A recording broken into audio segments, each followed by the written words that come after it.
Welcome to Hashtag with Wabuko. This is a place where we help you unravel social constructs, discuss self-development in line with mental health, emotional well-being, and everything in between that directly or indirectly affects us in the millennial world around us. If you're hearing my voice for the first time and are the kind of person who is not scared of being a better version of yourself even if it requires you to contradict who you were 24 hours ago, consider this your virtual home. I'm your host, Wabuko, and I cannot wait to engage with you in the various conversations.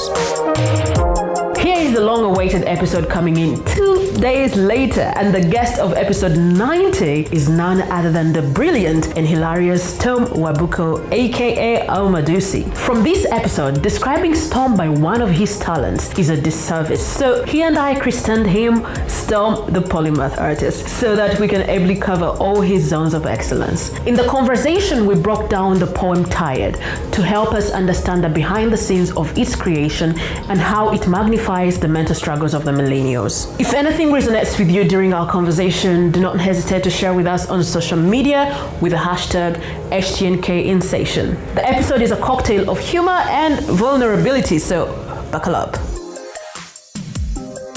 It's okay, press record. Or I press this red button on my end.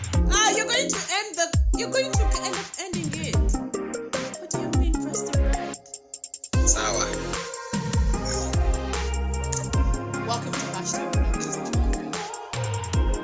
Stop. Thank you. For the second time, I really appreciate you giving me a second chance. It's not you, it's me.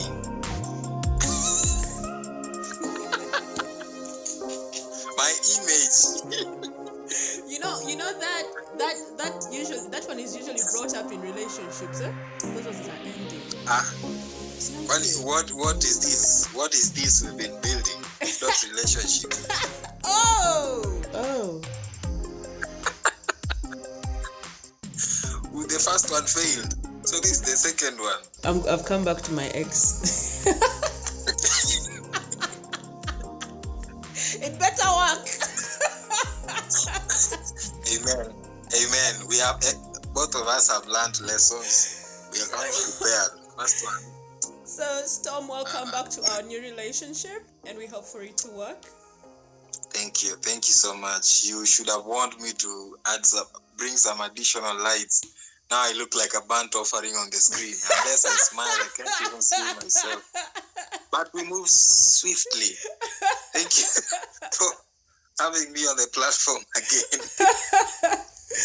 Well, burnt offering, as long as it gets accepted by the Lord, that's the most important part. Hey. It's okay. It's okay. Yeah. So we'll move regardless. Yes, let's move forward. For someone that has never heard of your name, help us understand who Stom Wabuko is.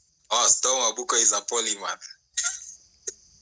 That's a beautiful word and an exotic word that I learned. I've just been throwing it around. Yeah, man. Where did you find it? From one of the artists that I've been looking up to for the longest time. Yeah. And yeah, she's called Mudhoni, the drama queen, MDQ. She's one of the dopest human beings and musician artists. So that's where I got the word from, and it's just someone who is talented in more than one thing, and they can do it well. So I'm a performing artist. That's a poet, musician, dancer. Used to be a dance choreographer. Okay, no. There's some that I had to put on the shelves. No, but yeah, dancer. I'm an all-rounded artist. Like probably what I could believe is you doing this thing in church, waving. Yeah, or chasing away mosquitoes. Around. Hey, been a dance choreographer for many years. Really? Yeah, I started performing when in nursery school. What are you saying? Well, all of us are performers. It's nursery school. That's the earliest memory I have of me on stages representing our school in nursery school, performing, then joining a drama school in primary. Then in high school, unfortunately, I didn't join the drama school, which was sad. But now that's when I started my music career. Yeah. And after high school, I went to now dance choreography, teaching different youths in different churches dance. Then we hopped into poetry. Now we're going back to music and poetry. Oh, and I want to rekindle my painting flame. Friend, do you have some of your paintings though? No, I gave all of them away. They were giveaway. Like, you know what I want to do? I want to say they were giveawayable. That part, yes. Oh, yes. And I gave them to wonderful people. Some kids I was mentoring, and they're like, "Yeesh, I love this one." So what I'm do you like, expect okay, from a mentee? Surely. It's okay. I'll redo them. I already have a canvas. I have paints. What am I waiting for? I would love to see that side of you. Wait. You wait. Soon, before this year ends. That is very fast. We have 6 weeks, I think. 6 weeks? Yeah. I think. Or 7. Can do that in less than 24 hours. Okay, I'm not doing a whole mural. It's not a whole wall you want me to paint. My bad. Meanwhile, I'm interrupting your introduction. Please go ahead. I've made this a personal call. What was I saying? You were talking about yourself, who you are. For someone who does not know who Stom is. You talked about being a musician, a poet. Sorry, I'm now really confused. Do I call you a poet or spoken word artist? I'm just an artist. Because now, if you call me a poet, you're limiting me to poetry only. And I am an author, I am a musician. So I'm just an artist who does poetry, spoken word poetry, music. Yeah. And film soon. So just call me an artist. I saw that thing you guys did with the phone, and I was astounded. Like, whoa, that was beautiful. I really couldn't believe it was just a phone. But I don't think it was important for you to mention iPhone. You could just say the phone. iPhone? No, I didn't mention iPhone. You did not? Why do I remember you? No, you saw iPhone. Okay. It was not an iPhone. I'm now calm. Because most people that share those dope things, they say I shot with iPhone. Who cares? No. See, you already prejudged me. I am humble like that. It was just a simple phone.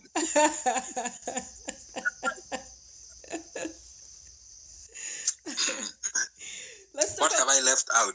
I think small brothers in the juvenile prison. So I have a mentorship program at Committee Juvenile Prison.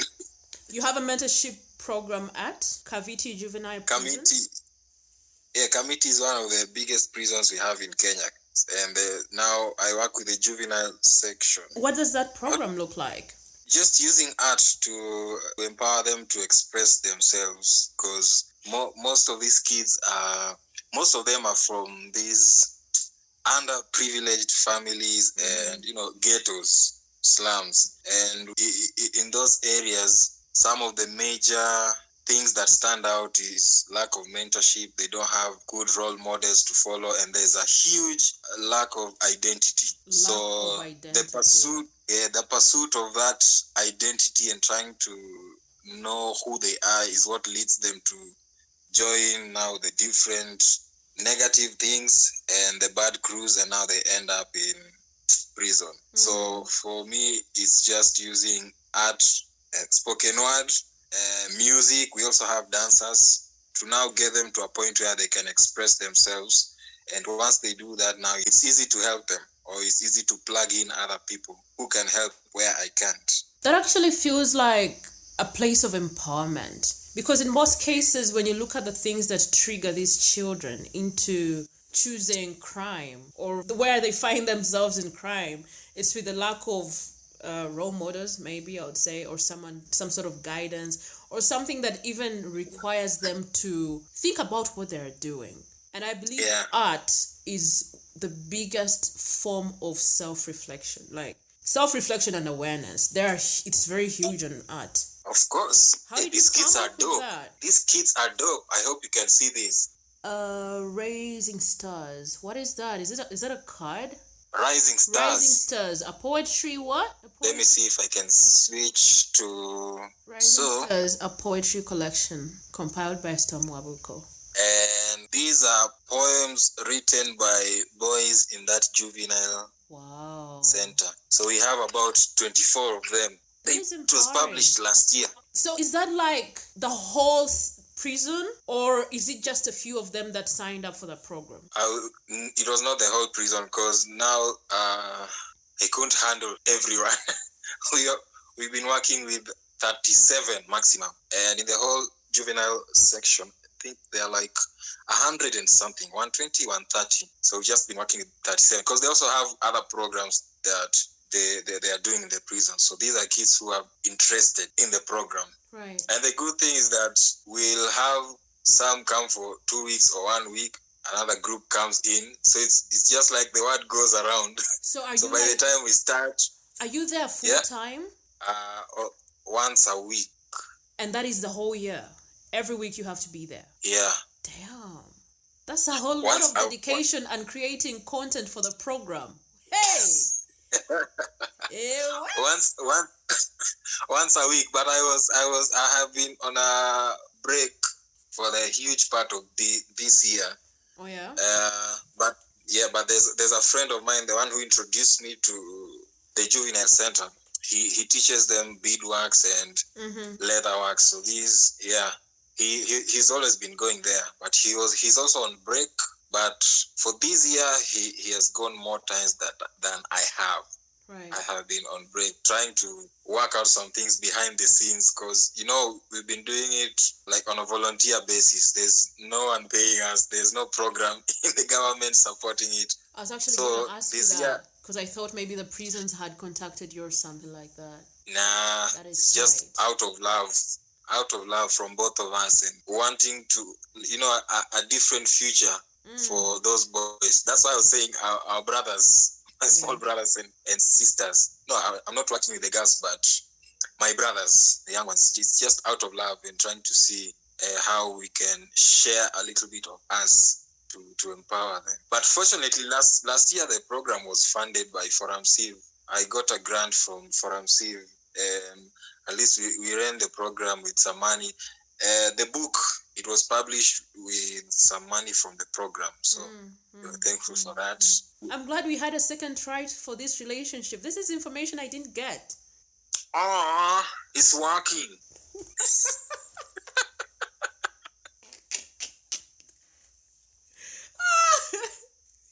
You decided to ruin you taking around the microphone just because you wanted to return. Strategy.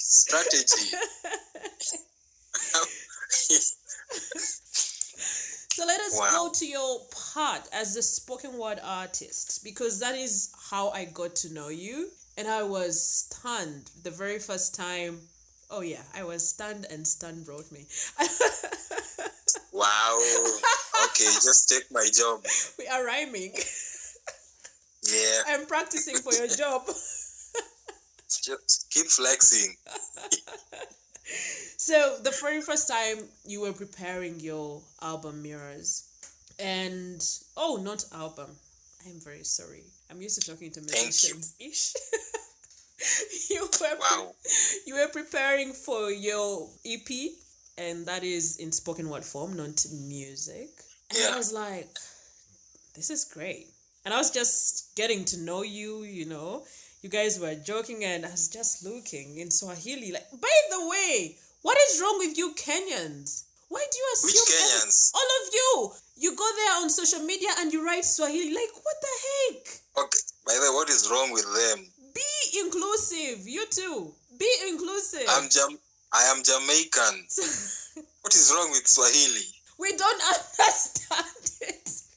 Who told you we understand the English you post on your timeline? You do. And I do that in consideration of the fact that I want to be inclusive. But you people are not inclusive.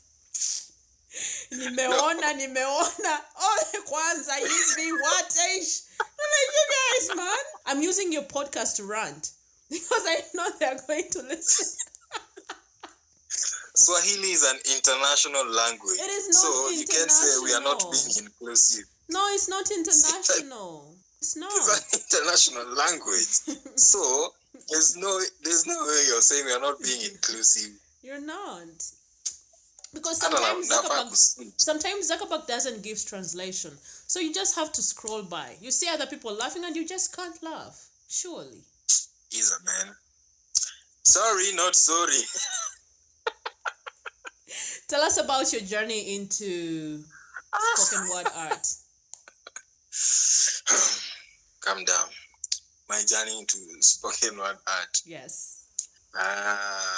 My journey into spoken word poetry has been kind of the same as my journey in life. I always liken it to a piano, the black and white spots. Mm-hmm. And the black is the different challenges that I've gone through or going through. The white is the jubilation, the good things, vibes, and inshallah.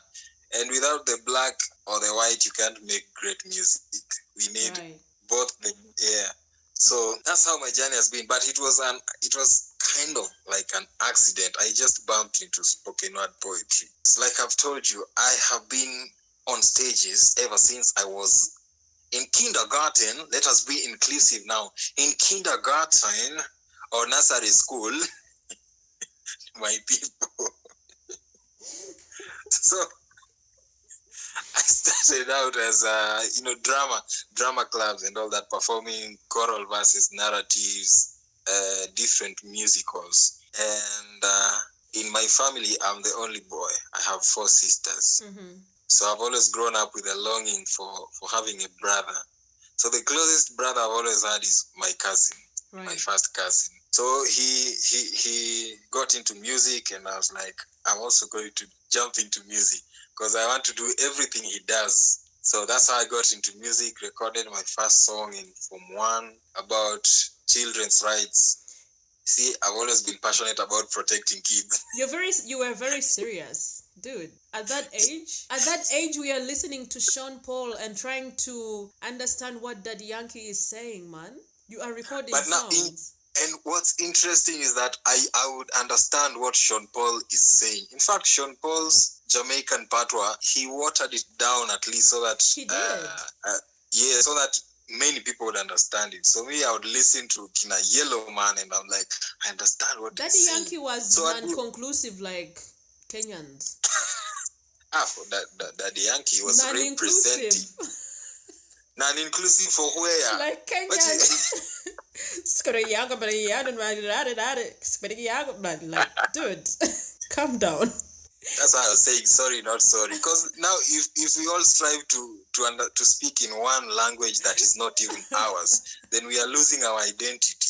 Why are we forcing ourselves with perfect English? Come on, and it's not even our language. It's not about that. And there's no white man that you have different people that are following you, and these international languages do put us together in a way. No, but you know what?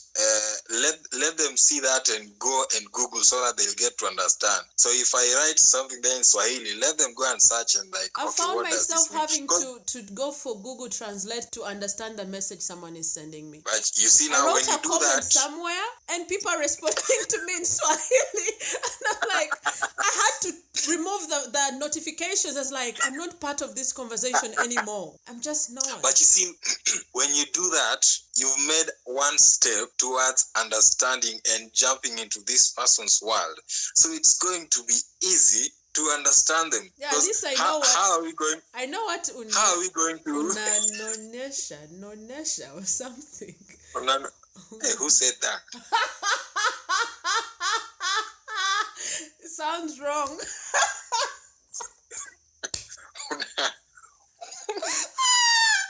It was in a particular story. It was in a story. Unanonesha. Yes. So here's the thing. So wait. Before you go wild. No, wait. This is a story. So the story is the person was playing with their baby sister and another sister. And then the baby fell off the bed. So when the baby fell off the bed, the baby didn't make any movement. And they ran out of the bedroom. They were scared that the sister had died. So they ran out and told the parents that this girl is dead. So they moved out of the house when the parents went to check on the kid. And then they waited for one of the parents to come and, punish them for what they did. So out of impatience, they had to go to the house. No, actually, not out of impatience. Their father picked two of them and took them back to the house. And then they found the mother breastfeeding the baby. I don't remember the baby's name. Let's say Liz. So in shock, one of the girls was like, Mami ananyonyesha ghost ya Liz. Oh, the baby was dead. Wow. So that really stuck, because I had the trauma. And it almost sounds like Luganda, so I can't forget it. Bantu. Ghana is Bantu. So we will speak our language, but I usually mix it. There are posts I do in English. That is right. Otherwise, I would have unfollowed you. The song I was recording when you met me, the superstar, was in 4 different languages. You remember? You don't remember? It was the drill music. It was in English, Luya, Luo, and Jamaican Patois. The EP. I just know the EP. Yeah. It's a bonus track in the EP. That's the song I was recording when you came. You need to give me my EP, Stom. But Stom, we are very disorganized in this episode. Can we get serious? No. You guys are here to get a taste of Stom, Wabuko. This is me. You started by saying, for those who don't know me. Anyway, in case you're feeling like you are lost, I'm here to disorganize you in an organized way. Where were we? My journey to spoken word poetry. No, we're out of that. We're wasting people's time. We can't keep going back to that. I am Stom, Wana. They have time. Let us talk about, how did you choose that name, by the way? Did you just choose the name, or is that your real name, Stom? What do you mean real name? Do I look fake? It could be a performing name. I don't have a performing name. I am Stom everywhere. Oh, my performing name is Almadusi. I'm Stom Wabuko, Almadusi. Yeah. I know that Almadusi name. It's where from? It's okay. Let us go ahead with this podcast. Let us go ahead with the episode. So let us break down your poem Tired. I didn't just pick it for its content, but there is something a certain preacher said, that children or teenagers or even the youth are going to sleep and waking up tired. Like they don't find any form of rest. And I'm seeing this in different forms that the social media that we highly consume causes FOMO and anxiety. By FOMO, I mean fear of missing out and all those things. You find that someone blacks out while looking at their phone. Like, no place of rest. And I read that the light that comes from the phones has an effect to someone's way of rest, that it makes it very hard for them and something like that. So, let us speak about tired. What could have inspired that? Tiredness. I'm going to maintain my serious self, because we can't all lose it. Okay.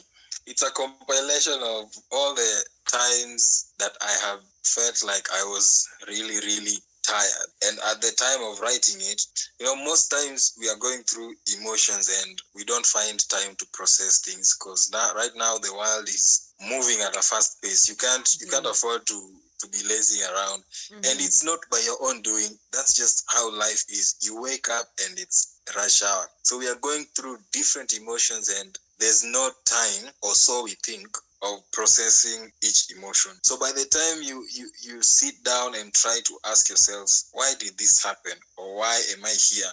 You can't even find the right answer. Because now you have different emotions that are piled up, so you can't even pinpoint I am mad because of this. You find that you are mad because of a whole compilation of different things that you did not deal with. And so by the time I was writing Tired, I just had to sit down and go into some introspection and ask myself, just go through the different emotions. This thing makes me mad and I never deal with it. This made me feel this way. I didn't deal with it. So, and the best way for me to do that is through my art. So just Tired is just a compilation of all the times I have felt like this emotion, I didn't process it.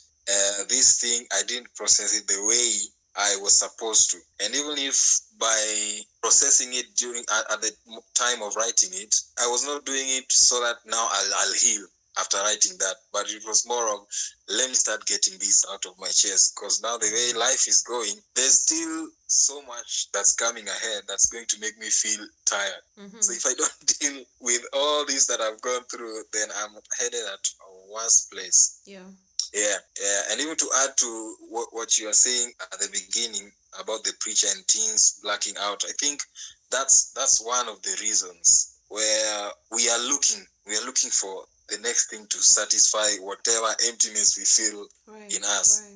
Yeah, and the digital world has made it even worse, because crazy, man. Right now, if you check your phone, and I've noticed this with Instagram, so it will show the pop-up, the number that shows up on the app. Before you open it, you have it will write maybe 2 to mean you have 2 notifications. Then you open Instagram, go check your notification. I'm not sure if you want that. Mine shows in the notification bar, and then I just scroll them away. So because I know the danger, let me tell you, I think this is my toxic trait. Because I know the danger of that, there are some notifications that I stopped. But for some reason, Instagram keeps badging, and I don't know if I've given it enough time to silence it. So I have moments when I'm like, man, leave me alone. So I scroll things away.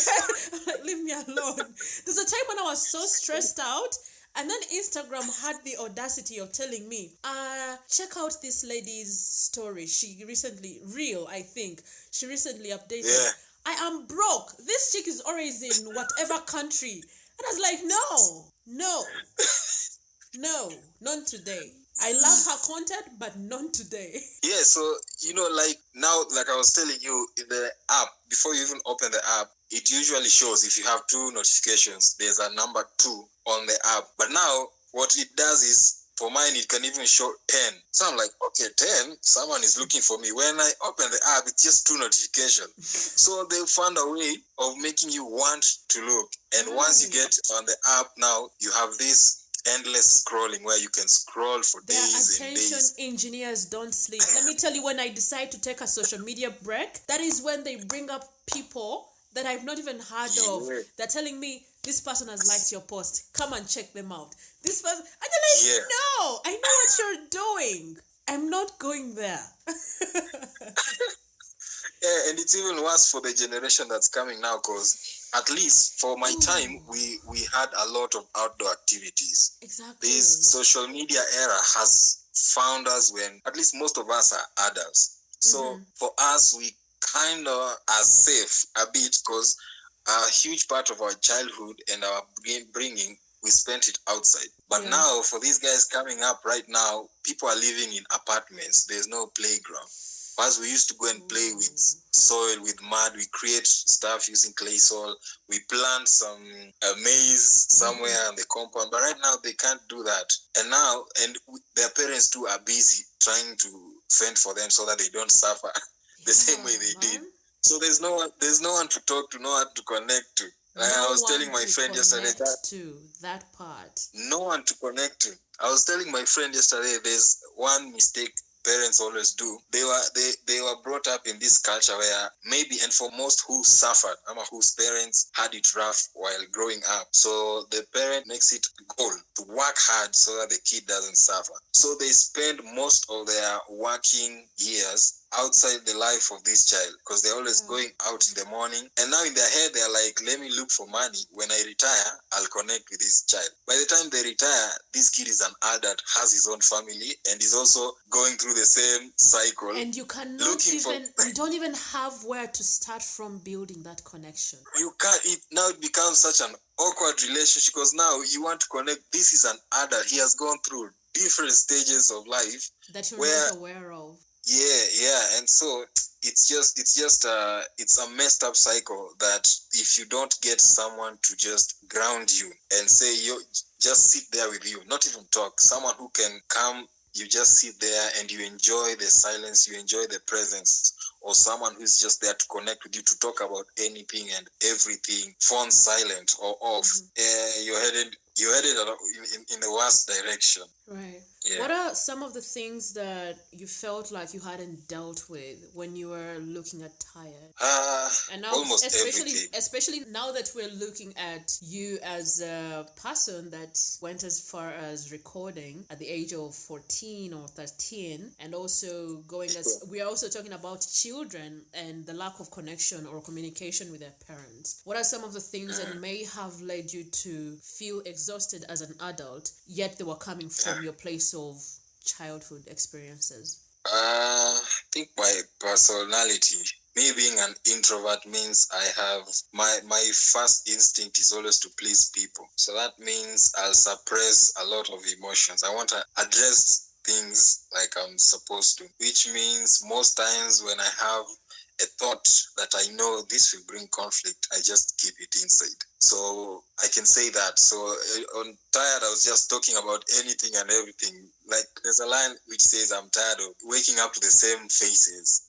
I want to do some random stuff, because there's a point I'm like, I'm tired of seeing this. Not that I hate the faces I'm seeing, but I'm like, I'm tired of this cycle. I want something different. I want some new experience. I want to speak about things as they happen. I want to speak about how we have different governments every time we vote, but it's the same people somehow who go on with the same traits. There's some lost love somewhere. Maybe it was lost because I didn't have the strength, in quotes, to fight for it or to chase it. Different friendships. There's some depression that I was going through, and I didn't talk about it, and I was just dying in silence.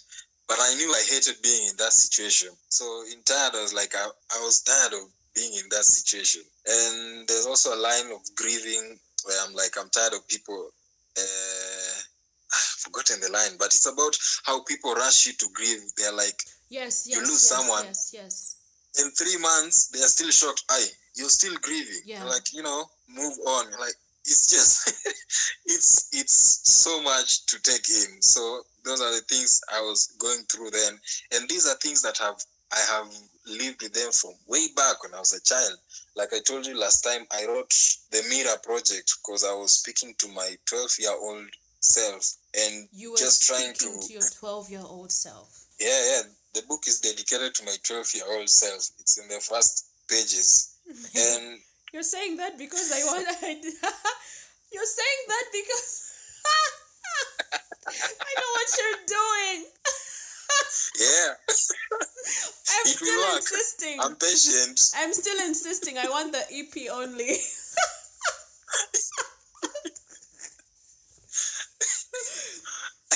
It will work. I am patient. It's dedicated to that kid because that kid was naive. A naive kid, and also was looking for a place to belong. To belong in the sense that I've told you I've grown up having this longing to have a brother. Mm-hmm. Someone I can connect to. I connected with my sisters, but I needed with a brother. It's a different connection, and I'm sure my sisters connected differently as sisters. So that means anywhere I feel like there's that love, brotherly love that I'm looking for, I'll stick there. So which led me to different relationships. We created a friendship with another family friend who now later from 12 to 15 years, molested me, and he was way older than me. So for Mira and even for Tired, it was just speaking about all these experiences and trying to speak to myself first in the mirror, and now just telling myself how tired I am of these things. Because once I verbalize it, then now it all comes down with the magnitude, and now when someone else reads it, they get to understand the different emotions that I've been going through or I was going through. Mm-hmm. Yeah. I'm very sorry about that. And when you're talking about how you were longing for a connection, especially in a brotherly form, it made me aware of the fact that most times we feel safe around people that end up endangering us.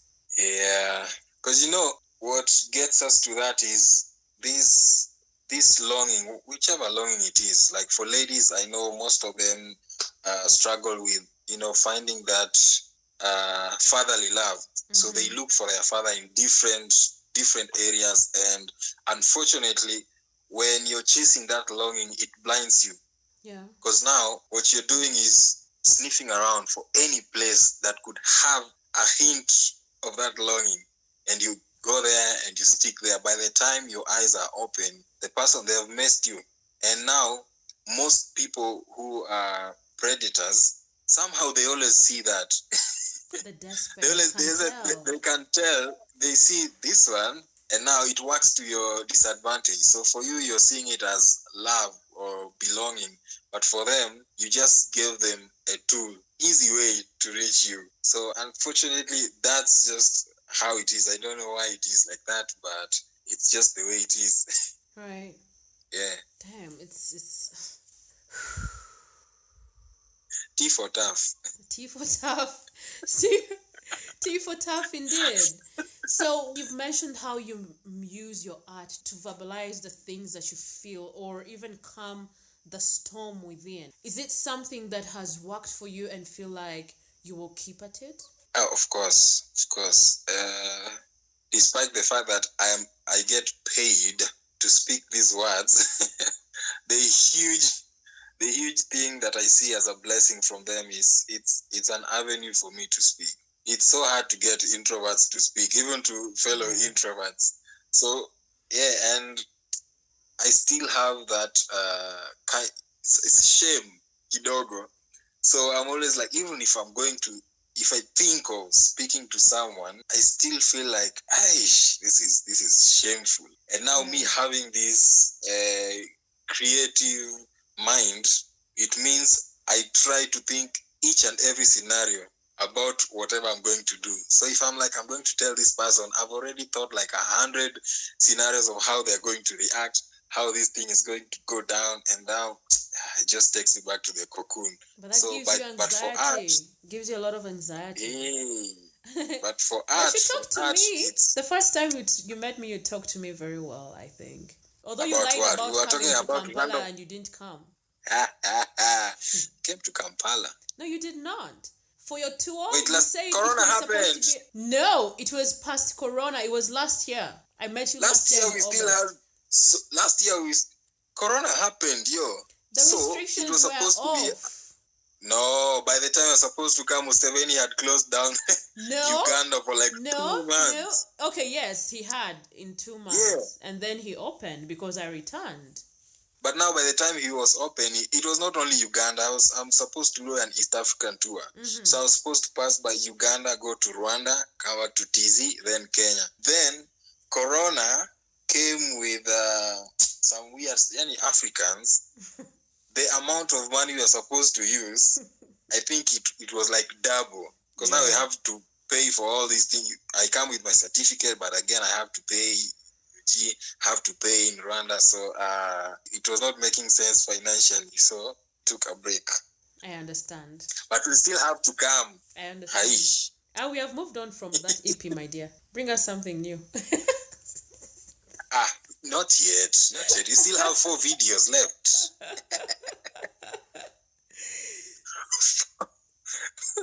We have 4 videos plus a documentary. Ooh, I would love that. I would love to watch that documentary. 2023. 2023. I can't wait for it to come out. There's a time when you made a post last year in August, I think. And August. Stalker. Mm-hmm. Yeah.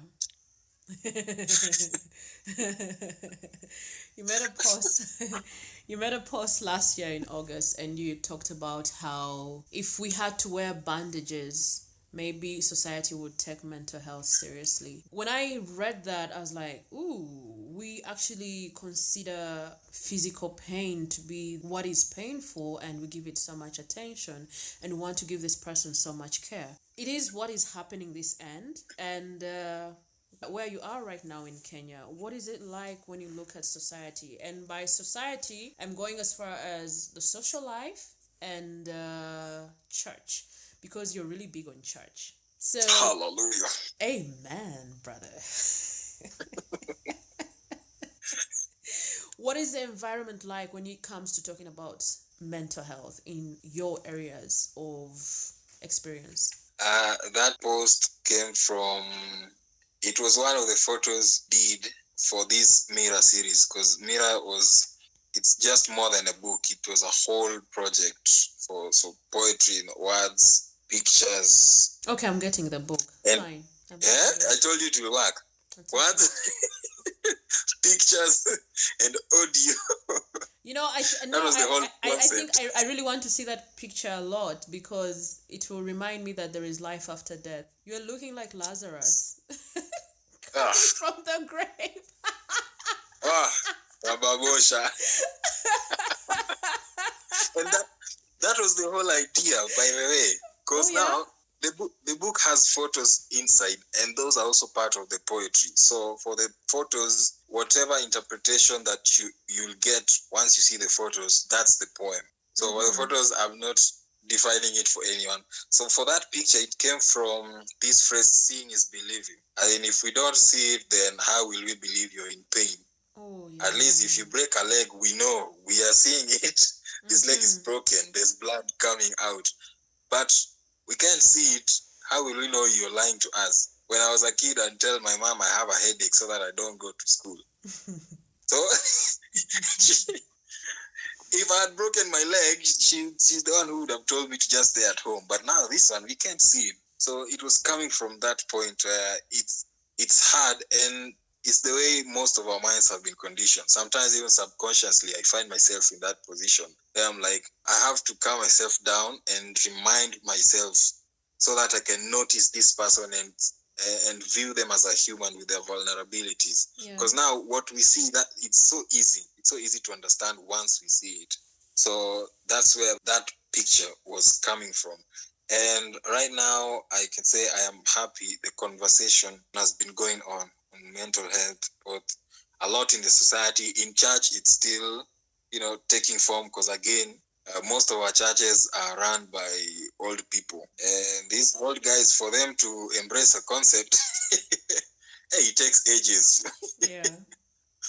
Yeah, they're still grappling with the fact that you can have dreadlocks and go to church. Then you come and tell them, we have depression. What is depression? Suicidal thoughts. Hi. So the conversation, they'll tell you to go and pray, or it's a demon. Right. The conversation is still coming up, and speaking for where I worship at Mavuno Church, they have been conscious and intentional about mental health awareness. So I find that's a good thing they are doing, and we need to have more and more and more of these conversations. And for the older generation, especially them, because now for us young guys, it's kind of easy to get these concepts and to understand the complexities of mental health. But for them, it's just praying that they at least accept to listen and try to get different perspectives. And most importantly, seek professional advice. Because now the congregants are looking up to them to give them these words of healing or words of encouragement. So whatever they say is what these people will take. And if they can get professional counseling or professional help, then it becomes easy. My friend was telling me how in my former church, we were talking yesterday, and I asked this question, how it's going on their end.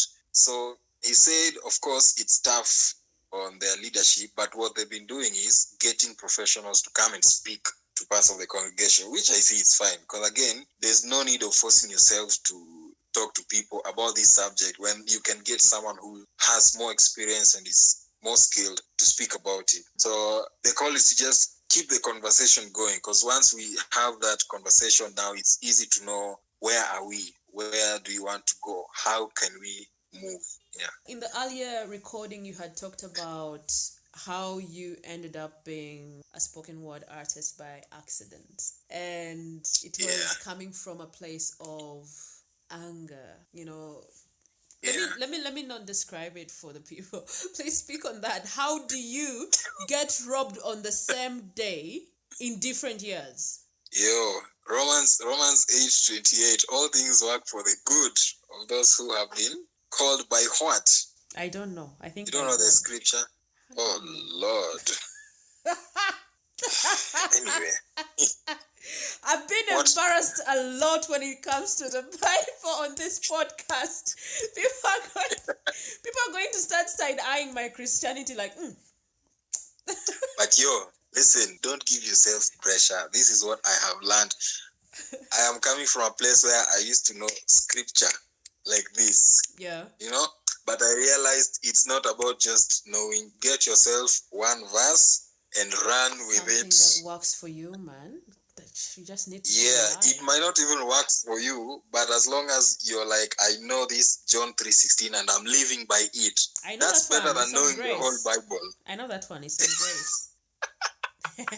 And Jesus wept. I know that one. So don't give yourself pressure. You're the perfect Christian. When was it? Yeah, like I told you, 2013 January 15, got robbed. They stole a laptop and a phone. The laptop was not even my own. It was a friend's laptop. I was going to use it for a project.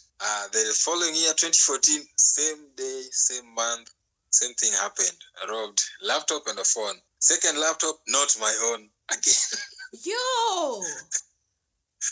That's why I was mad. Dude. And on that same day I was robbed, it was on back these laptops? These guys, they're angels, I think. Because now they were cool with it, but in my head I just know I'm going to buy these guys houses one day, once I make it. So it was on a Wednesday. So we would have midweek services on Wednesday in town. So I used to live in Westlands.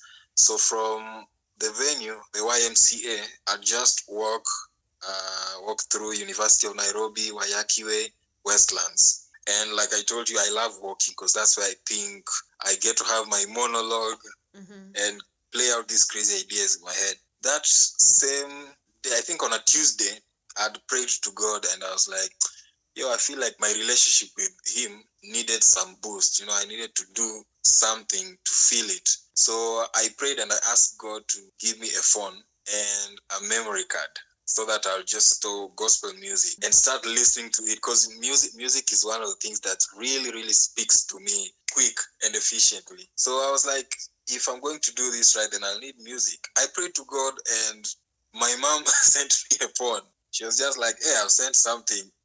It's a phone plus memory cards. Wow. And an earphone. So I'm like, God is answering. So on Wednesday, I'm for the music service. Already? I didn't ask her. She just got to know that you were robbed, or she didn't know? No, I was not robbed. This is on Tuesday. I was robbed on Wednesday. So I'm telling you what happened on Tuesday. So are you kidding? She sent me a phone. Yeah, I'd asked God for a phone, and so that I can do all these things and stay connected with him. That was Tuesday. So on Wednesday I had the phone. I had my songs. So from the midweek service, it's in the evening, I'm walking back home. I used to live with my uncle. My mom is in Busia. My parents are in Busia. So I'm walking home listening to worship, gospel music. Then I get robbed. So you see why I was mad? Because first of all, I'm like, God, I just asked you for this. So that we can stay connected. Like Abraham. Only that yours was taken. They didn't show you a sheep. Nothing. I was angry. Goodness. I'm like, how can you allow them? Then the second thing is like, this is the second time and they've taken a laptop that's not mine. Mm-hmm. Why would you allow them to take again? That is not mine. So that's why I was so mad. I tried chasing them, but they showed me a panga. Hey, I was like, yo, of importance is life. I just let them go. Went back to the same spot. They marked me. I slept there on the ground facing the sky, just trying to understand what kind of God is this. Right. So the next day on Thursday, as I was going back, already my anger has gone down kidogo. I can now think. I started praying on the way to school. You still had Thursday energy morning. to pray?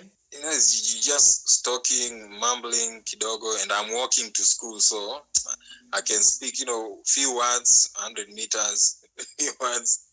But I reached a point and I was like, hey, this prayer has some melody to it. So you have to remember, I'm coming from a background of writing music. So right. I can know when such happens. So I'm like, this has some melody to it. So when I got to class, I wrote it down. The whole prayer, I wrote it down. And now I knew this cannot be a song because it didn't have that pattern and the stylistic devices of a song. So I just shelved it. I mastered it. And one time I told my pastor, there's this thing. I feel like I've been wanting to share it. I don't know why, but I'd love permission from you to share it in front of the church. Then he pulled me aside. We went to his car and he asked me to share with him. Hey, I did it. And he was like, you're going to perform it today. Today? Yeah, it was on a Sunday when I told him. So that Sunday, he gave me a slot in front of the church, performed. After that, everyone who knew me, because now they knew me as the dancer, now dance choreographer. And I was in the choir. Oh, guys are coming to me like, yo, that was dope. Do you know this poet? I'm like, who? Do you know this guy? Who? When did you start spoken word poetry? What is that?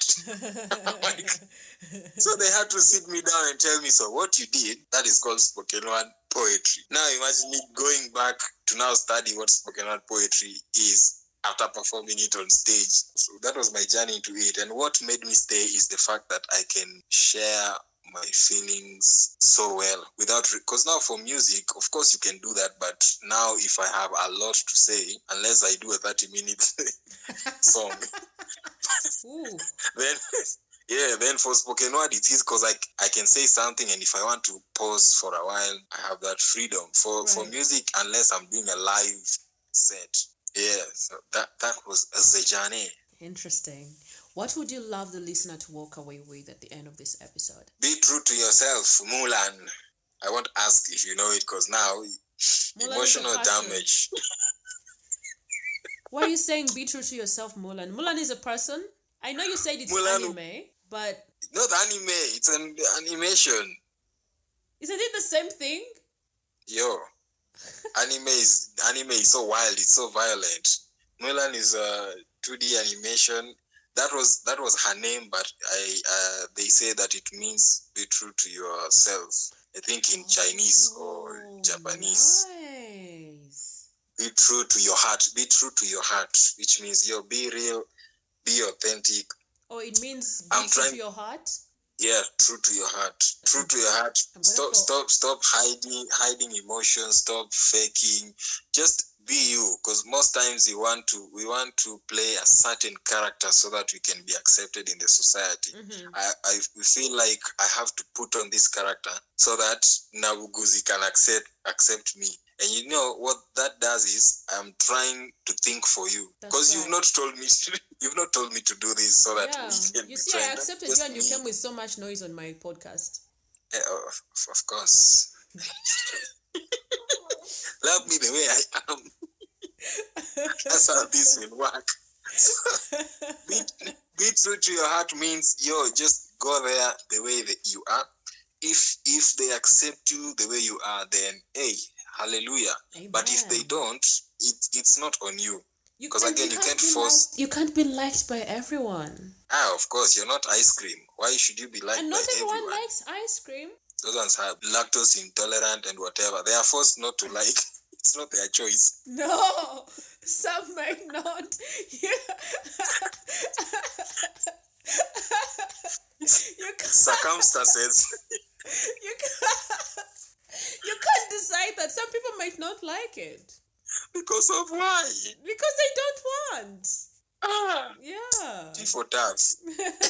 Anyway, be your authentic self. It will save you a lot of trouble and heartache and anxiety and depression. Just being real with yourself, knowing this is how I am, or this is what I like and what I want to do it.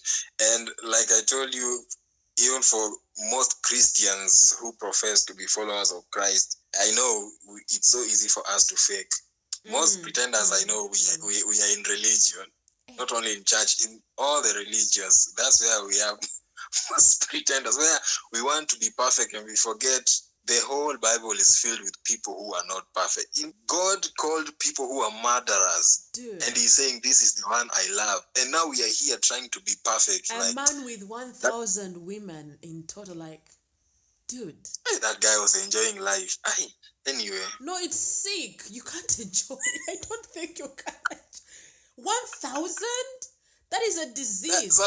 Solomon was a Nigerian. It's only a Nigerian that can sustain. You are slandering my people now. They know it. They are the only ones in the world with that kind of energy.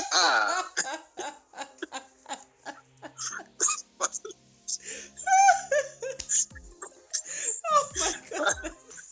That man. Can I allow me to say goodbye? Because thank you so much for your time.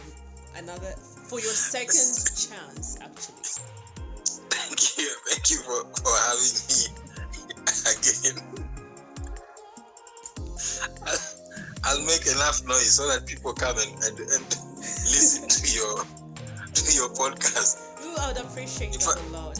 Yeah, this one, you should title this one Beautiful Secretary featuring Stom.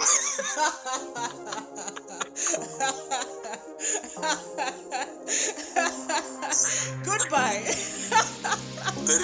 The real ones will know. This is how you sift your true fans. Oh my God, goodbye. Toodles.